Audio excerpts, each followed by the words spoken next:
Hi guys, welcome to village girl Soni channel. बहुत सारे बच्चे इंटरव्यू से डरते हैं। उन्हें लगता है कि इंटरव्यू बहुत ज़्यादा टफ होती है। इंटरव्यू में एक अच्छे नंबर लाना बहुत ही ज़्यादा मुश्किल है। इंटरव्यू फेस करना बहुत ही मुश्किल काम है। क्या ऐसा सच में होता है? क्या इंटरव्यू जिसे हम टफ टफ टफ हमेशा बोलते रहते हैं, क्या इतना टफ होता है कि हमें उससे डरने की ज़रूरत है? क्या हमें इंटरव्यू में एक अच्छे नंबर नहीं आ सकते हैं? इन सारी बातों पे आज मैं आपसे बात करूंगी। मेरा नाम है सोनी कुमारी, आप सब मुझे विलेज गर्ल सोनी के नाम से जानते हैं। मैंने जो पहला अपना इंटरव्यू फेस किया था वो किया था आरआरबी पीओ का। अब आप ये पूछ सकते हो, दीदी आपके इंटरव्यू में कितने नंबर आए थे? मेरे नंबर आए थे 75 अराउंड। दूसरा मैंने जो इंटरव्यू फेस किया वो था आईबीपीएस पीओ का। इसमें भी मेरे नंबर आए 75 अराउंड। ओके, अब ये क्वेश्चन आप पूछ सकते हो, दीदी आपने तैयारी कैसे की? मैंने जो तैयारी की थी वो था सेल्फ स्टडी। मैंने सेल्फ प्रिपरेशन की थी। इंटरव्यू के लिए क्या किया था? खुद से तैयारी की थी। मैंने कोई भी क्लासेस ज्वाइन नहीं किया था। ओके, अब यहाँ पे मैं आपसे क्या शेयर करने वाली हूँ? मैं यहाँ पे आपसे शेयर करने वाली हूँ कि जब हम इंटरव्यू देने जाते हैं वहाँ का माहौल क्या रहता है। इंटरव्यू सेंटर पे क्या माहौल रहता है।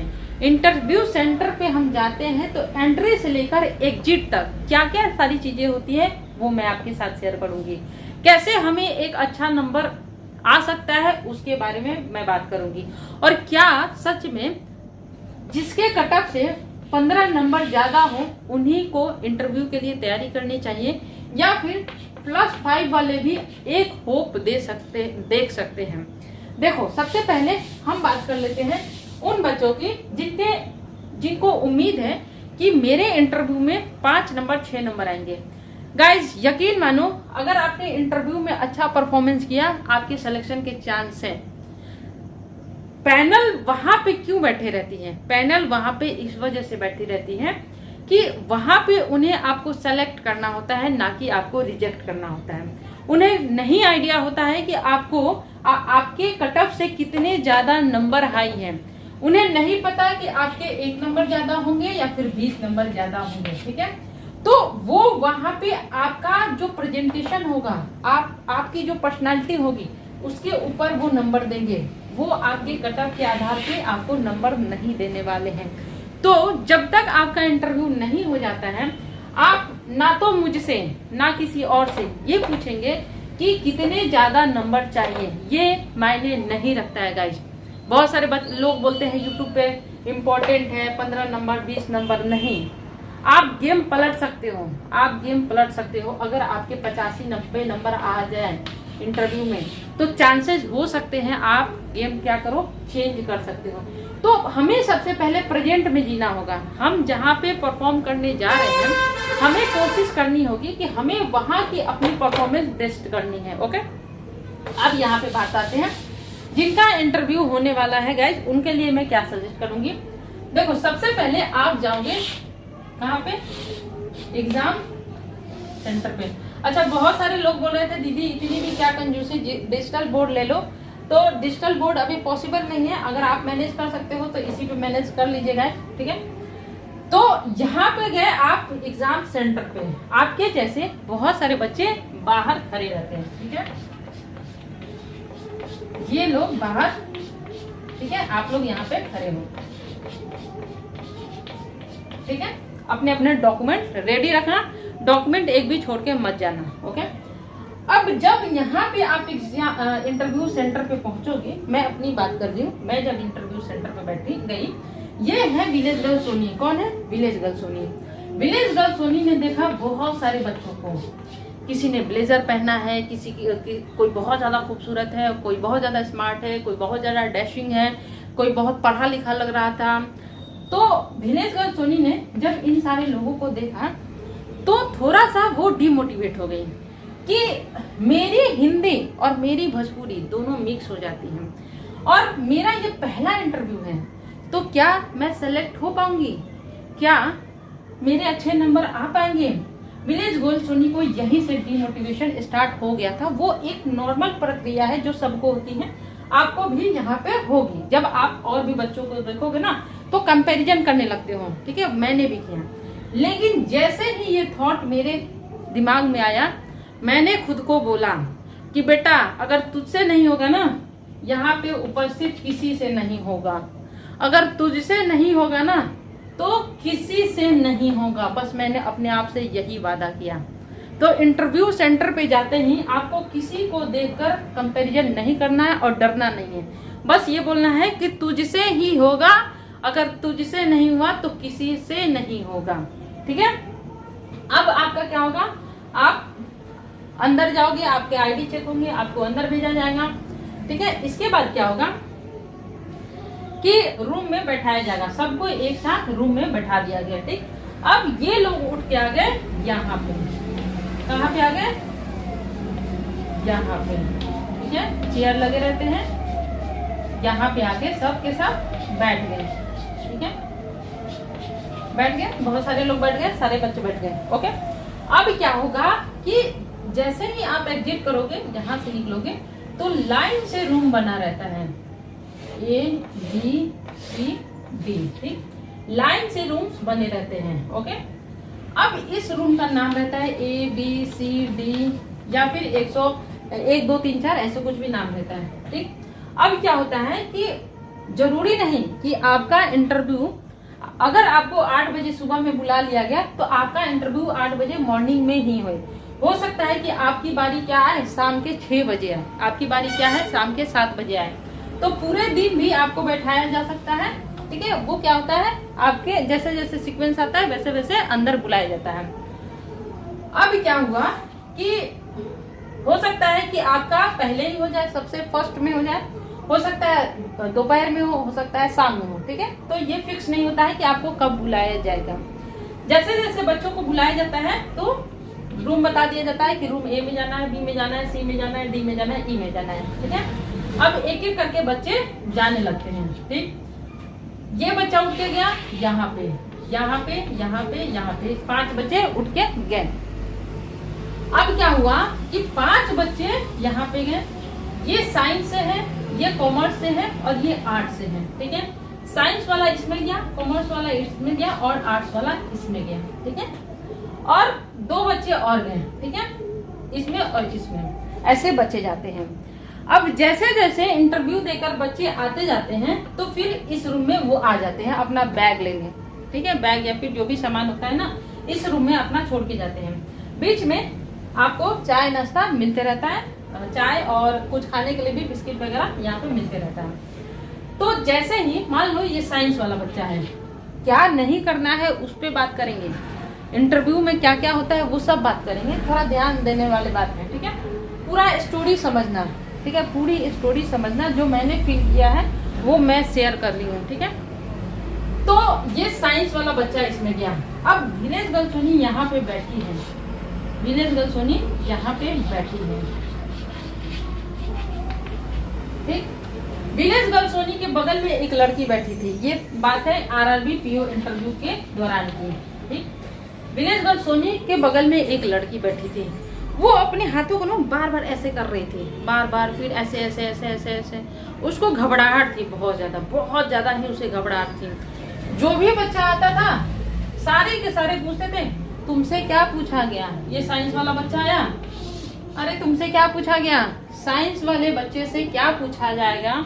जरूरी तो नहीं कि विलेज गर्ल सोनी से ही वो क्वेश्चन पूछा जाए, जरूर। तो विलेज गर्ल सोनी को क्या जरूरत है इससे पूछने की कि तुमसे क्या पूछा गया।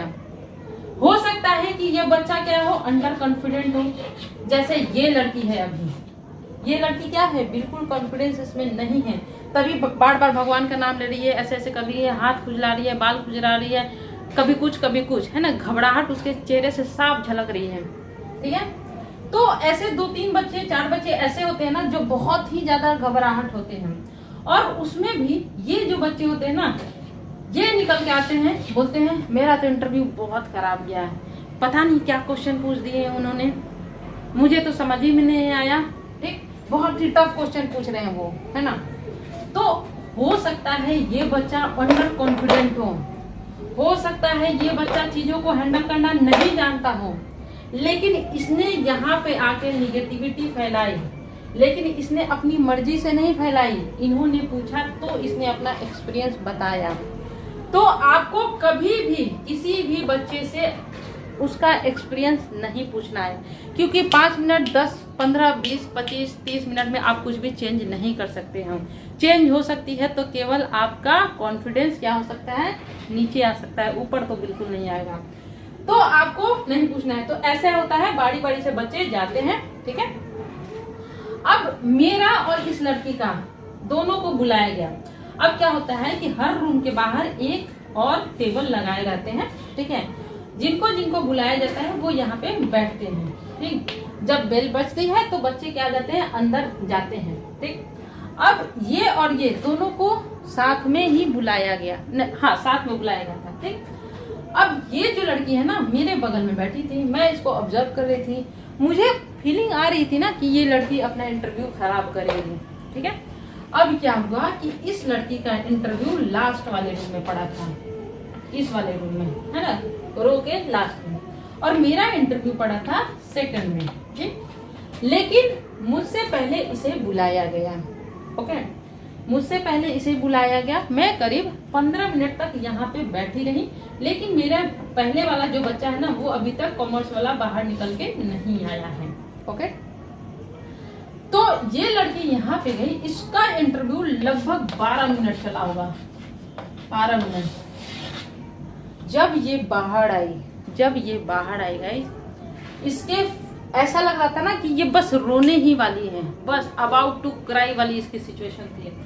दोनों गाल इसके बिल्कुल लाल हो गए थे टेंशन से, बहुत ही ज्यादा ये घबराते हुए और रोते हुए, थोड़ा बहुत रोते हुए ये निकली।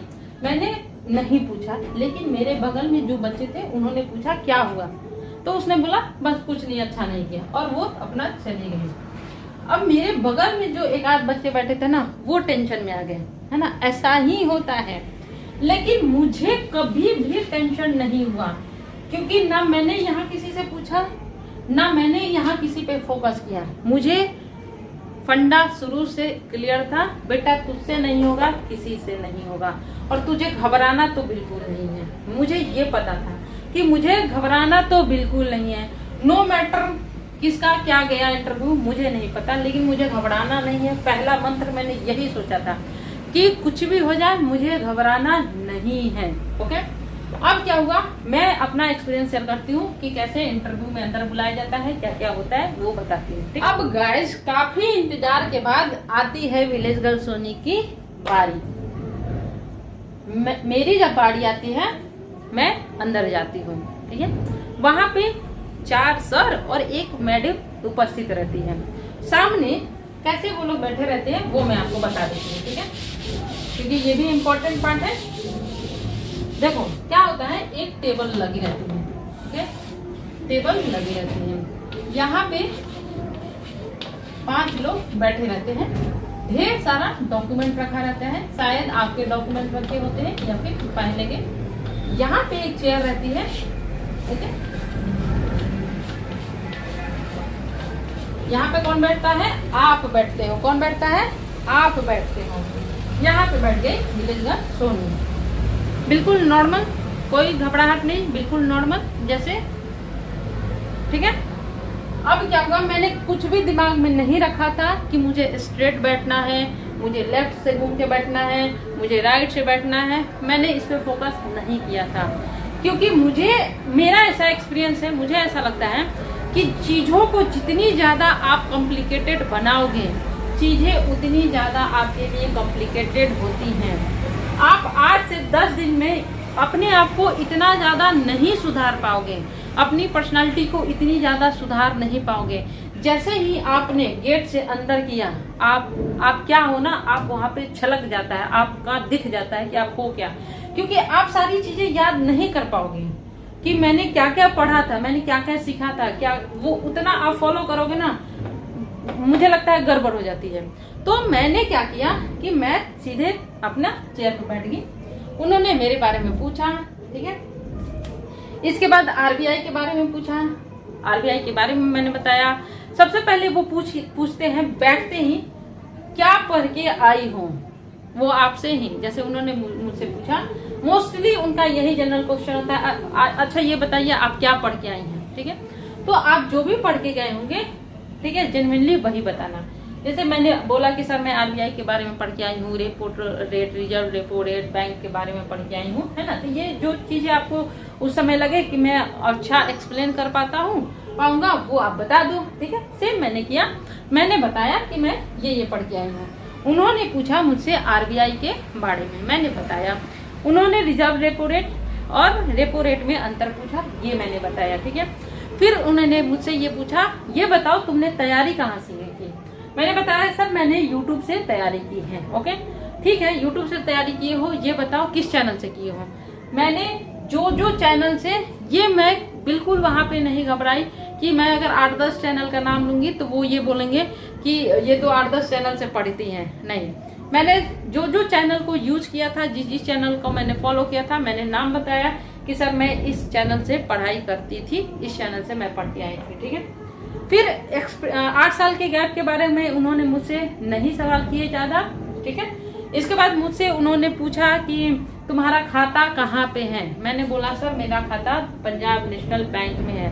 अच्छा, उन्होंने जनधन के बारे में पूछा, जनधन अकाउंट क्या होता है। तो मैंने बताया कि जनधन अकाउंट ये होता है सर। तो उन्होंने पूछा कि तुम्हारा अकाउंट कौन सा है, जनधन वाला नहीं है। मैंने बोला कि नहीं सर, मेरा जीरो बैलेंस वाला खाता नहीं है। उन्होंने ये बोला कि तुम्हारा जीरो, तो फिर अपने तुम पैसा कहाँ से लाती हो।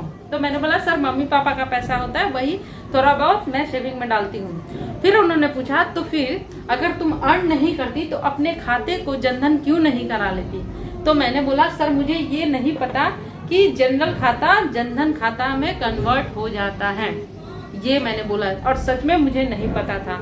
तो उन्होंने बताया कि नहीं बेटा, जो आपका खाता है वो जनधन खाते में कन्वर्ट हो जाएगा, ठीक है। दूसरी बात है कि मैंने स्टार्टिंग में ही बोला कि वो आपको वहां पे सेलेक्ट करने के लिए है, वो रिजेक्ट करने के लिए नहीं है। उनको आपसे कोई पर्सनल दुश्मनी नहीं है कि आपसे कुछ भी सवाल पूछेंगे और आपको बाहर कर देंगे, ठीक है।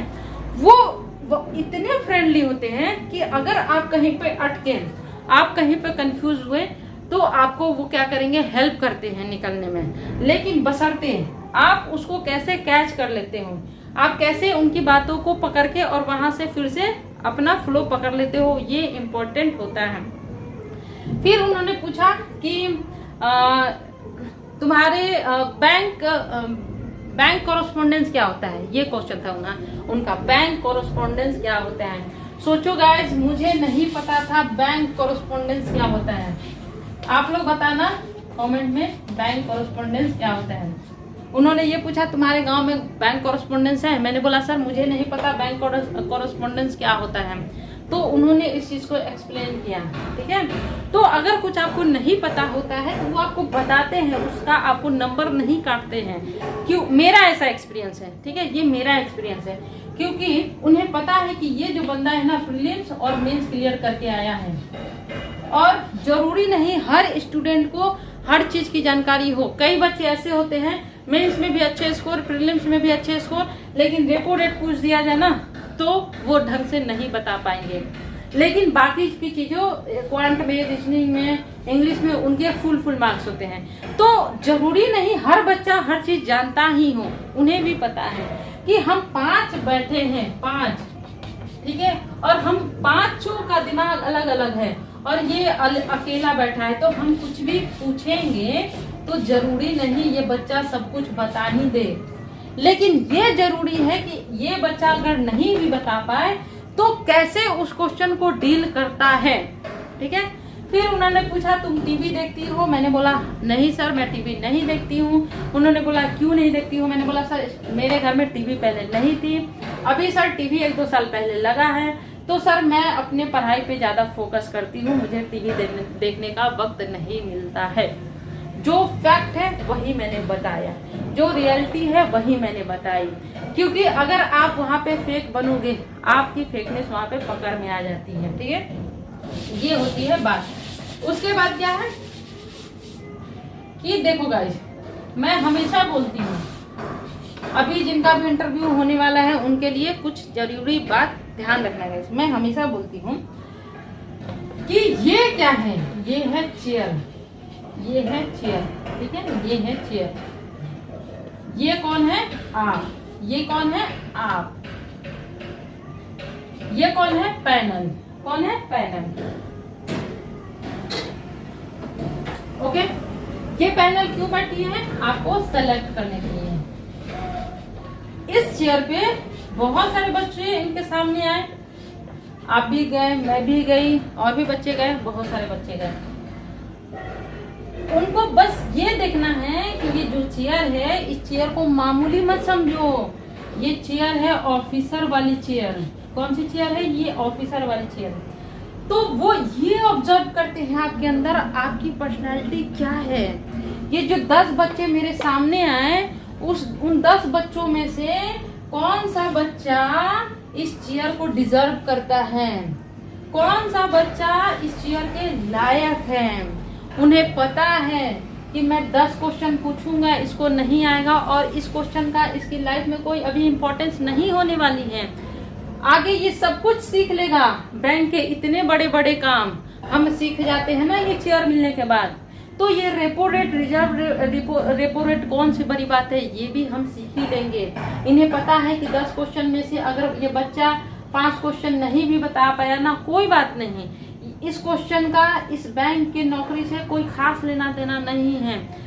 लेना देना क्या है कि इस 10 बच्चे में से कौन सा बच्चा इस कुर्सी के लायक है, कौन सा बच्चा इस कुर्सी के हकदार है, कौन सा बच्चा इस कुर्सी को डिजर्व करता है, कौन सा बच्चा क्वेश्चन को अच्छे से डील करता है, कौन सा बच्चा निगेटिव को पॉजिटिव बनाता है, कौन सा बच्चा घबराता नहीं है। क्योंकि ये कुर्सी मांग करती है केवल और केवल कॉन्फिडेंस, कि आपके पास डेली 100 कस्टमर आएंगे, आपसे डेली 100 तरह के क्वेश्चन पूछेंगे, तो क्या आप उन 100 क्वेश्चन को आंसर दे पाएंगे। उन 100 में से आप हो सकता है कि 50 आंसर दे पाए, 50 आंसर ना दे पाए। तो क्या आप 50 आंसर नहीं दे पाएंगे, तो क्या आप उस 50 आंसर नहीं देने पे आप घबराने लगेंगे, आप डिप्रेशन में आ जाएंगे, आप टेंशन में आ जाएंगे, आप क्या करेंगे। वो ये चेक करते हैं कि आप क्या करते हैं। ओके, तो they only check your personality, कि आपकी पर्सनालिटी स्ट्रांग है कि नहीं, एक ऑफिसर के लायक है कि नहीं, या फिर अभी आप उस लायक नहीं है, तो फिर आपको वो कम नंबर दे के बोलते हैं कि जाओ बेटा तैयारी करो, थोड़ा अपने अंदर ताकत लेके आओ, कॉन्फिडेंस लेके आओ, तब ये चेयर तुम्हें मिलेगी। तो निष्कर्ष क्या निकला इतने सारी वीडियो बनाने का, इतनी सारी बातें बोलने का, निष्कर्ष क्या निकला। निष्कर्ष ये निकला गाइस कि जब आप एंट्री करोगे और जब आप एग्जिट करोगे, ठीक है, तो आपका जो फ्लो होना चाहिए, आपकी जो पर्सनालिटी होनी चाहिए, यहाँ से लेकर यहाँ तक ऊपर की तरफ जानी चाहिए। चाहे आपको आंसर यहाँ पे नहीं आए तो भी आपको ऊपर ही रखना है अपनी पर्सनालिटी को। यहाँ पे आप बच्चों को अपने से ज्यादा स्मार्ट देखोगे, अपने से ज्यादा टैलेंटेड देखेंगे, फिर भी आपकी पर्सनालिटी यहीं पे होनी चाहिए, ठीक है। तो work on your personality only, work on your personality only. और गाइस सही में अगर तुम्हारा सिलेक्शन हो जाएगा, सही में बता रही हूँ, 70 नंबर तो आपके कोई नहीं रोकेंगे, केवल और केवल अगर तुमने चीजों को हैंडल कर लिया, केवल और केवल तुमने क्वेश्चन को हैंडल कर लिया। तो जिनका भी इंटरव्यू है, प्लीज प्लीज प्लीज अपनी पर्सनालिटी को स्ट्रांग बनाइए। किसी भी क्षण में आप निगेटिव मत होना। मैं बता रही हूँ तुमको, मंत्र याद कर लो, तुमसे 10 क्वेश्चन पूछे जाएंगे, अगर तुमको 8 भी नहीं आया ना, ये मत सोचना कि तुम्हारे स्कोर कम हो जाएंगे, नहीं होंगे। मुझे ऐसा लगता है, मेरा 2 इंटरव्यू का एक्सपीरियंस है, पता नहीं किसी का क्या होगा, लेकिन मेरा ऐसा है, जो मैंने फेस किया है वही मैं बता रही हूँ कि 8 तुम्हें नहीं आए, 2 भी अच्छे से आए ना, तो भी तुम्हारे स्कोर निश्चित हैं, पक्के हैं, ठीक है। तो किसी से कुछ नहीं पूछना है, अपने आप पे काम करना है, सुबह से शाम लग जाएगा, कोई मैटर नहीं है। हमें किसी की भी जो एक्सपीरियंस है, इंटरव्यू एक्सपीरियंस, वो पूछने की जरूरत नहीं है। 5 लोग यहाँ पे आपको हेल्प करने के लिए बैठे हैं, आपको डिमोटिवेट करने के लिए नहीं। ये 5 आपको हर पल हेल्प करेंगे, हर क्षण बताएंगे बेटा नहीं ऐसे नहीं ऐसे, ठीक है। तो आपको ये नहीं सोचना है कि अरे इन्होंने तो मुझे करेक्ट कर दिया, ये तो मुझे कम नंबर देंगे, नहीं, उन्होंने तो वो तुम्हें करेक्ट उसके लिए नंबर नहीं काटेंगे, ये बात याद रखना। कि अगर आपको उन्होंने कहीं पे करेक्ट किया तो नंबर नहीं काटेंगे। दूसरी बात गाइस कि फेक मत बनना, ओवर कॉन्फिडेंस में मत आना, है ना। कॉन्फिडेंस रखना, इतना नहीं कि ओवर कॉन्फिडेंस कि इनके ये जो बोल रहे हैं बीच में काटने लगना, ना सर ऐसा नहीं है, ऐसा है। तो ओवर कॉन्फिडेंस नहीं होना है, कॉन्फिडेंट रहना है और अंडर कॉन्फिडेंट भी नहीं होना है। All the best guys. और मैं बता रही हूँ 70 आपके स्कोर आ सकते हैं, बस आप कुछ चीजों का ध्यान रखेंगे तो। और ड्रेस भी बढ़िया आपको पहन के जाना है, फॉर्मल बढ़िया आपको ड्रेस पहन के जाना है, लाल पीला हरा पहन के नहीं जाना है, ठीक है। अगर आप बोलेंगे तो 1-2 ड्रेस का मैं आपको वीडियो बना के दे दूंगी कि कौन सी ड्रेस पहन के जानी चाहिए। तो बस इतना ही होता है इंटरव्यू से लेकर, एंट्री से लेकर एग्जिट तक का सफर। All the best guys.